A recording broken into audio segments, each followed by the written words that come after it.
Pemirsa, delegasi Iran telah tiba jelang perundingan di Pakistan. Iran tegaskan Amerika Serikat Zionis hentikan agresi brutal secara total di Iran maupun front perlawanan lainnya termasuk Lebanon.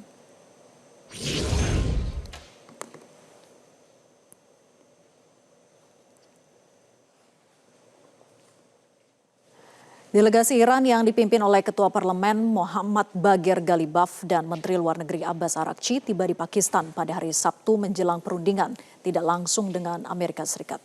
Selain Ghalibaf dan Araghchi, delegasi Iran juga terdiri dari Komite Keamanan, Politik, Militer, Ekonomi, dan Hukum. Perundingan yang dimediasi Pakistan ini berlangsung setelah Presiden Amerika Serikat Donald Trump menyetujui gencatan senjata dan menerima 10 tuntutan Iran untuk dibahas dalam perundingan. Kesepakatan itu diantaranya menyatakan Iran pada prinsipnya setuju membuka kembali Selat Hormuz jika Amerika Serikat dan Zionis Israel menghentikan serangan terhadap wilayah Iran dan front perlawanan termasuk Lebanon.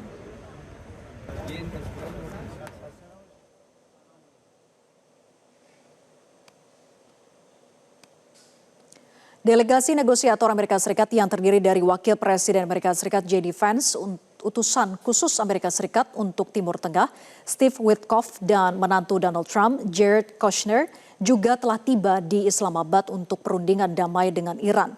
Delegasi Amerika Serikat dan Iran dijadwalkan akan bertemu setelah masing-masing delegasi melakukan pembicaraan dengan Pakistan secara tertutup.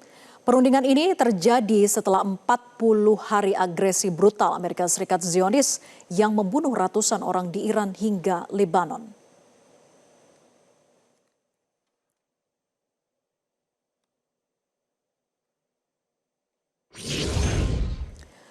Presiden Amerika Serikat Donald Trump mengancam penghancuran total Iran jika negosiasi yang digelar di Pakistan berujung kegagalan.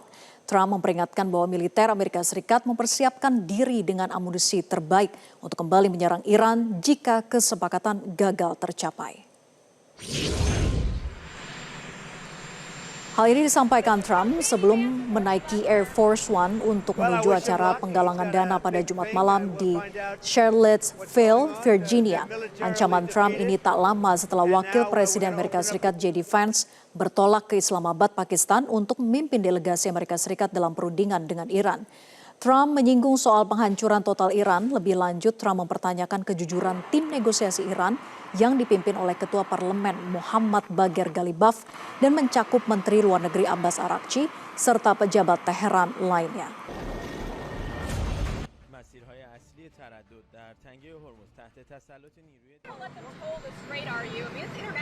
No, we're not going to let that. It's international water. If they're doing that, nobody knows if they're doing that. But if they're doing that, we're not going to let that happen. What would a good deal look like for you? No nuclear weapon, number one. You know, I think it's already been regime change, but we never had that as a criteria. No nuclear weapon. That's 99. Pemirsa, apakah perundingan antara Amerika Serikat Iran akan mencapai sebuah kesepakatan atau hanya berakhir sia-sia? Kami akan membahasnya bersama dengan Faisal Assegaf, pengamat Timur Tengah. Selamat malam Pak Faisal. Selamat malam Mbak Sera, apa kabar? Kabar baik Pak dengan Vera. Delegasi Amerika Serikat dan Iran ini sudah tiba di Pakistan walaupun sempat diundur dari Jumat ke Sabtu siang waktu setempat ini. Nah, dengan J.D. Vance langsung yang hadir dan Menlu Iran Araghchi, apakah ini sinyal positif bahwa keduanya membuka perundingan dengan niatan mencapai kesepakatan damai? Ya, kenyataannya memang sebaliknya karena ada beberapa hal yang bakal menghalangi terjadi perundingan. Belum mencapai kesepakatan tapi tidak terjadi perundingan. Pertama, seperti kata Menteri Luar Negeri Iran Abbas Araghchi, kita datang dengan niat baik tapi tidak punya kepercayaan. Jadi Iran sudah tidak percaya terhadap Amerika Serikat.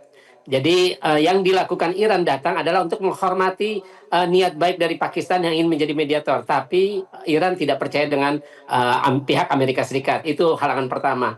Yang kedua adalah mengenai dua prasyarat untuk mulai berunding. Jadi Iran belum bicara dengan dua prasyarat, yakni gencatan senjata di Lebanon. Ini tidak mungkin karena sampai sekarang Israel, Netanyahu, Perdana Menteri Israel Benjamin Netanyahu maupun Panglima Angkatan Bersenjatanya Letnan Jenderal Eyal Zamir tidak berbicara tentang gencatan senjata di Lebanon. Nah, terus kemudian syarat yang kedua adalah pelepasan aset. Jadi aset-aset Iran yang sudah bertahun-tahun dibekukan oleh Amerika dengan sekutunya itu total nilainya 100 miliar lebih, termasuk di Cina 20 miliar dolar, terus juga di Korea Selatan 7 miliar dolar, terus juga di Qatar, ada di Irak itu sekitar 6 miliar dolar. Itu prasyarat kondisi Iran minta aset itu dicairkan. Nah, dari dua prasyarat itu, prasyarat pertama yaitu gencatan senjata, terjadi perbedaan atau friksi di Lebanon sendiri. Dua kelompok milisi Syiah, yakni Hizbullah dan Amal, menolak usulan dari Perdana Menteri Lebanon Nawaf Salam untuk berdialog atau berunding langsung dengan Israel. Bagi Hizbullah maupun Amal, mereka hanya mengandalkan bagaimana perundingan antara Iran dengan Amerika yang akan berlangsung di Pakistan. Nah, jadi dua prasyarat itu adalah hal yang akan menghalangi berjalannya atau akan memulainya proses perundingan. Saya kira itu tadi, tidak ada rasa percaya dari Iran, kemudian juga dua prasyarat yang diajukan Iran sangat berat, yaitu dicairkan dulu aset, terjadi gencatan senjata dulu di Lebanon, baru kita mulai berunding tentang 10 tuntutan Iran. Tapi kalau memang perundingan itu benar-benar terjadi dari 10 poin proposal yang sudah sebelumnya diajukan oleh Iran, yang paling krusial adalah soal kedaulatan Iran atas Selat Hormuz. Bahkan terbaru ada wacana Iran itu akan terapkan tol Bitcoin di Selat Hormuz bagi kapal-kapal yang melintasi, dikenai tarif $1 Amerika Serikat per barel minyak yang diangkut. Nah, apakah poin ini juga akan sulit diterima oleh Amerika sehingga perundingan akan mengalami kebuntuan?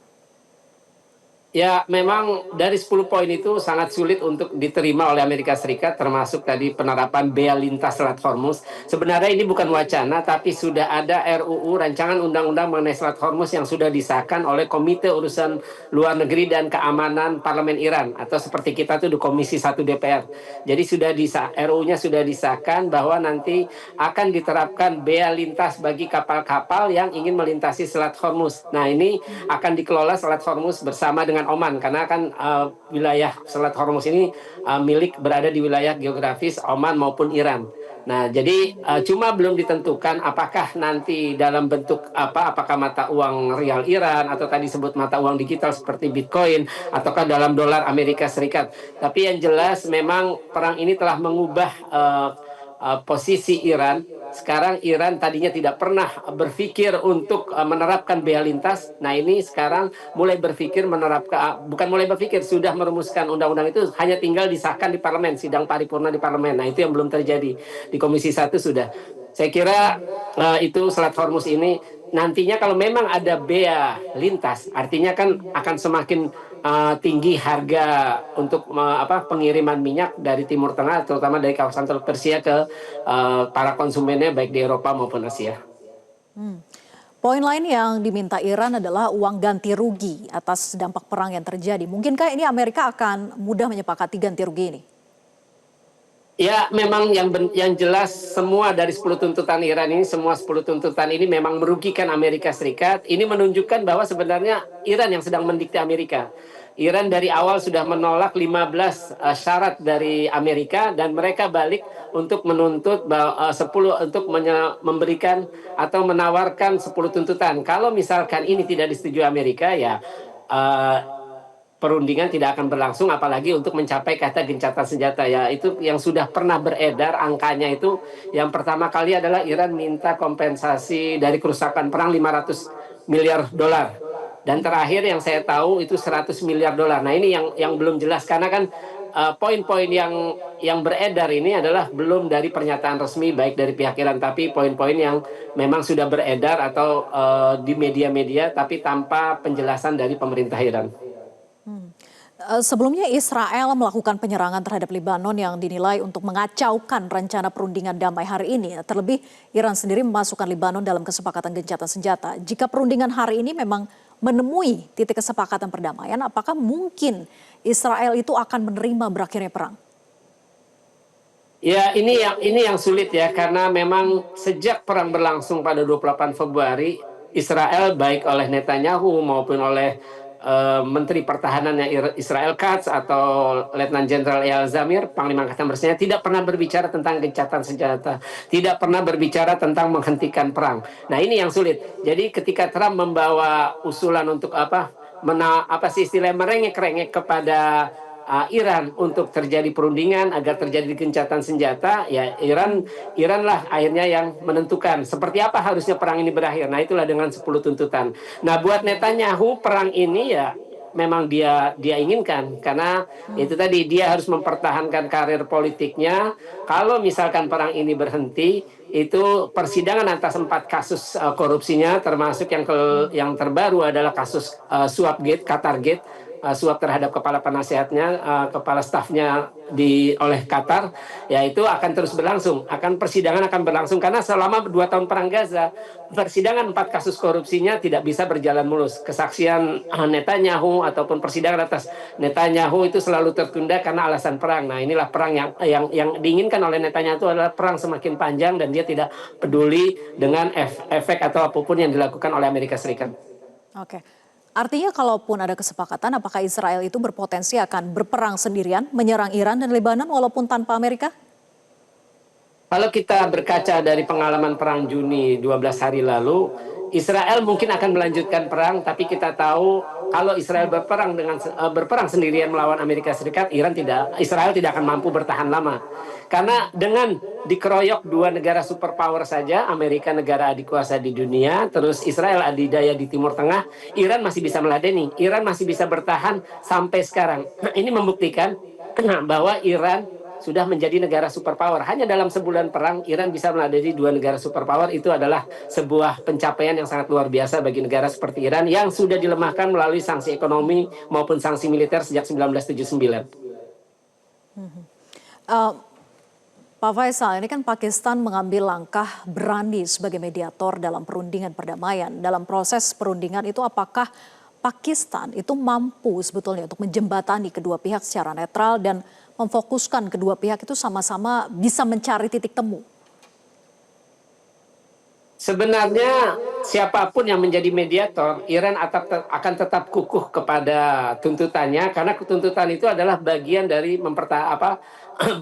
memperjuangkan kepentingan nasional Iran, ya kedaulatan Selat Hormuz, kemudian juga agresi, itu kan semua hak yang Iran yang sudah direbut paksa oleh Amerika sama Israel dengan melancarkan agresi sejak 28 Februari. Iran ingin hak-haknya untuk tidak lagi diserang itu dijamin. Makanya itu termasuk bagian dari tuntutan. Terus kemudian semua perang di front perlawanan, baik itu di Palestina maupun itu di Lebanon ataupun di Irak ataupun di Yaman, itu juga ada gencatan senjata, artinya dihentikan. Kenapa itu harus dihentikan? Karena milisi-milisi ini, Hamas, Hizbullah di Palestina, terutama di Gaza, terus Hizbullah di Lebanon, koalisi milisi Syiah di Irak, dan Al-Husyun di Yaman, itu adalah bagian dari proksi Iran dalam melawan anti-Zionis, dalam melawan Israel dan Amerika Serikat. Jadi memang yang dilakukan Iran dengan 10 tuntutan adalah, pertama, Iran ingin memperjuangkan kepentingan nasionalnya, membela martabatnya, dan juga Iran juga memberikan solidaritas bagi perjuangan milisi-milisi yang anti-Zionis baik di Palestina, terutama di Gaza, Lebanon, Irak maupun di Yaman. Kemudian selain soal Selat Hormuz di tengah perundingan dengan Amerika Serikat, Iran ini disebut-sebut tengah mempersiapkan kartu as dengan menutup Selat Bab al-Mandab atau gerbang air mata jika Amerika Serikat itu tidak menghentikan total agresi ke Iran. Nah, apa dampaknya kalau ini benar-benar akan ditutup?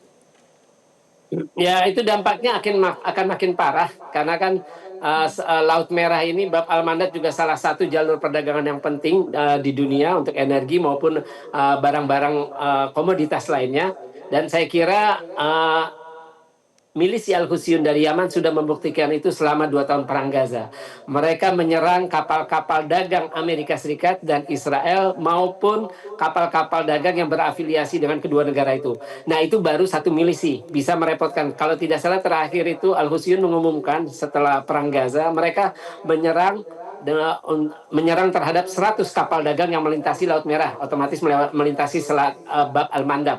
Apalagi kalau Iran ikut campur. Iran pasti dengan kekuatan yang luar biasa. Dan kita tahu menutup Selat Hormuz saja, Amerika Serikat sebagai negara superpower tidak berani menurunkan angkatan lautnya.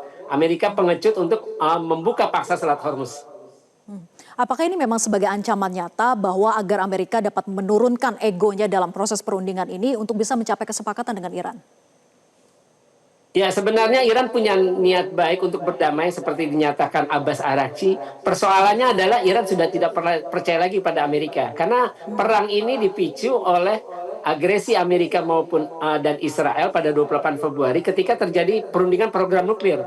Artinya Iran sudah menunjukkan niat baik sejak lama. Bahkan ya mereka walaupun dituding propaganda negatif dan palsu bahwa mereka sedang memproduksi senjata nuklir, Iran pun masih mau masuk NPT. Iran masih mau mengizinkan tim inspeksi dari IAEA, Badan Tenaga Atom Internasional. Nah, salah satu kartu truf lainnya yang menjadi wacana di Iran adalah Iran keluar dari NPT, Perjanjian Non-Proliferasi Nuklir yang melarang semua negara mengembangkan teknologi nuklir atau menyebarluaskan teknologi nuklir. Nah, ini yang bahaya kalau Iran sampai keluar dari NPT, artinya Iran tidak ada lagi kewajiban untuk tidak mengembangkan teknologi nuklir yang bisa membuat senjata nuklir. Itu yang sangat berbahaya. Baik, kita nantikan proses perundingan yang sudah berlangsung. Semoga ada titik kesepakatan begitu ya. Terima kasih Pak Faisal Assegaf, pengamat Timur Tengah sudah bergabung bersama kami. Jelajahi cara baru mendapatkan informasi. Download Metro TV Extend sekarang.